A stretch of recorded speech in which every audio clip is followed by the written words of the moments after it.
नहमदुहु व नसल्ली अला रसूलिहिल करीम अम्मा बाद फ़अऊज़ु बिल्लाहि मिनश्शैतानिर्रजीम बिस्मिल्लाहिर्रहमानिर्रहीम।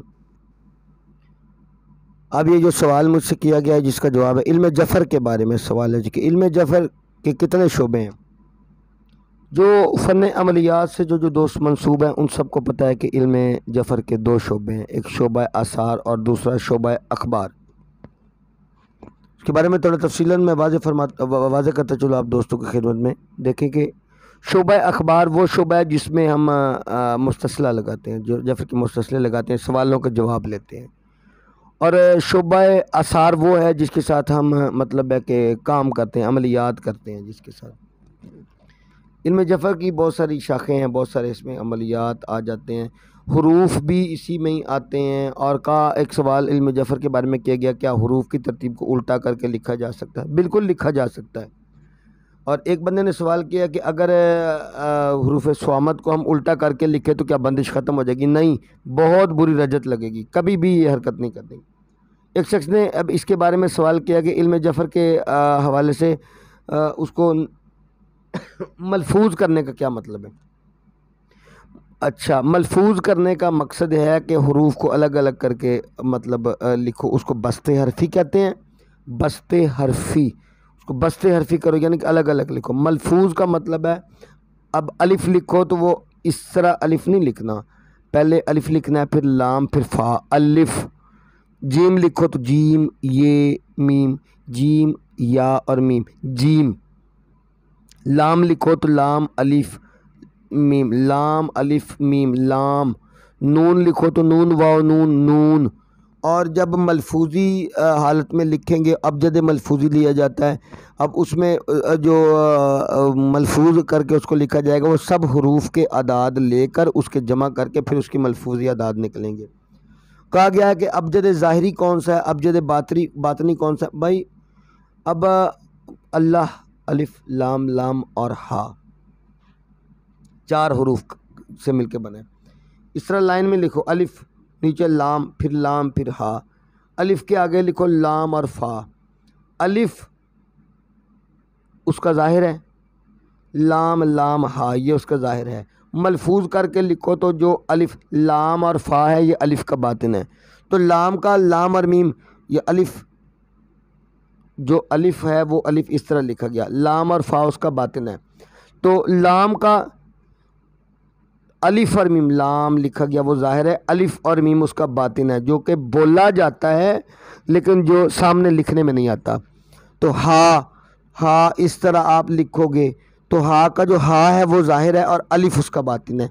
तो मलफूजी शक्ल में जब लिखा जाता है तो कहा जाता है कि इसमें आज़म ज़ाहिरी तो जो ज़ाहिर के हरूफ होते हैं उनके साथ, और जो बातन के हरूफ होते हैं, बातन के हरूफ के मजमूए को अगर लेके उनके आदात के मुताबिक कोई अस्माउल हसना में से लिया जाए तो उसको इसमें आज़म बातनी कहा जाता है। और जब इसमें आज़म ज़ाहिरी बातनी उन दोनों का मजमूआ देखना हो तो ज़ाहिरी और बातनी दोनों को ही देखा जाता है। इसमें आज़म गालिब मिजाज है, जिन हरूफ में जिस मिजाज के हरूफ ज़्यादा होंगे वह मिजाज गालिब आएगा, उस मिजाज का इसमें आज़म लेना पड़ेगा आपको।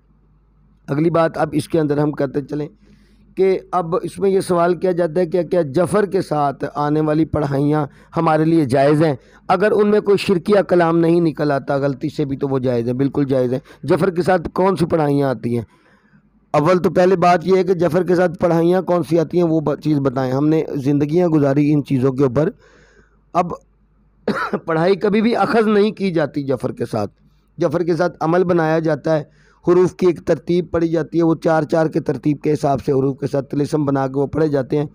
उनमें कोई मतलब मकसद नहीं होता, वो हरूफ की एक रब्त के साथ आपके काम हुआ करते हैं। अगले एक सवाल किया दोस्त ने, जफ़र और रमल में क्या फ़र्क है? अब मैं बोलूं कि एलोपैथी और आयुर्वेद में क्या फ़र्क है तो आप क्या बताएंगे? रमल लकीरों और नुक्तों का इल्म है, जफ़र हरूफ के साथ इल्म है, हरूफ के साथ इल्म है। और अमलियात का फ़न कितना पुराना है? क्या जफ़र जब से अमलियात बना है तब से ही है? नहीं भाई, अमलियात का फ़न इतना पुराना है कि आपकी सोच से भी पहले, इसकी कोई तारीख़ नहीं मिलती। अलबत्ता ये चीज़ ज़रूर है कि जब हरूफ नहीं हुआ करते थे अमलियात तब भी हुआ करते थे। मैं आप दोस्तों के लिए इसकी एक वीडियो बना करके भेज दूंगा। जब हुरूफ नहीं हुआ करते थे तब भी अमलियात हुआ करते थे। और अब उसके अंदर एक सवाल है कि क्या इल्म जफ़र के लिए हमें सातें देखना ज़रूरी हैं? जी बिल्कुल ज़रूरी है। इल्म जफ़र में सातें देखना ज़रूरी है। बाज़ औक़ात नहीं भी देखी जाती आपकी इतनी गिरफ्त है तो आप उसको कर लेंगे, लेकिन सातें देखना ज़रूरी है। सितारों का हिसाब व किताब पे तो हम नहीं जानते नहीं जाते, लेकिन मकसद ये है प्यारे भाई कि जब हम जफ़र के अंदर देखेंगे तो अब अलिफ़ के हरूफ है वो शर्तैन के अंदर किए जाएंगे अमलियात, अलिफ़ के अमलियात पे मेरी 2 वीडियो मौजूद हैं। इंशाल्लाह अगली वीडियोस जल्द आप दोस्तों की खिदमत में अलिफ़ पे पेश करूँगा और फिर 28 के 28 हरूफ के ऊपर इंशाल्लाह तफसीलन बात होगी। अगला जो सवाल है, क्या उसमें सिमतें देखनी ज़्यादा ज़रूरी हैं? सिमतों से क्या मुराद है भाइयों? रजाउल गैब देखा जाता है। रजाउल गैब आज किस तरफ है, और अगर रजाउल गैब आज मतलब मशरिक़ की तरफ है तो मैं मगरिब की तरफ मुंह करके बैठूंगा। यानी कि जिस सिमत में रजाउल गैब होता है, जिस तरह अब इस वक्त मगरिब की तरफ मेरी पुश्त है, अगर रजाउल गैब इस तरफ सिमत में आज आ रहा है तो मैं सही बैठा हूँ।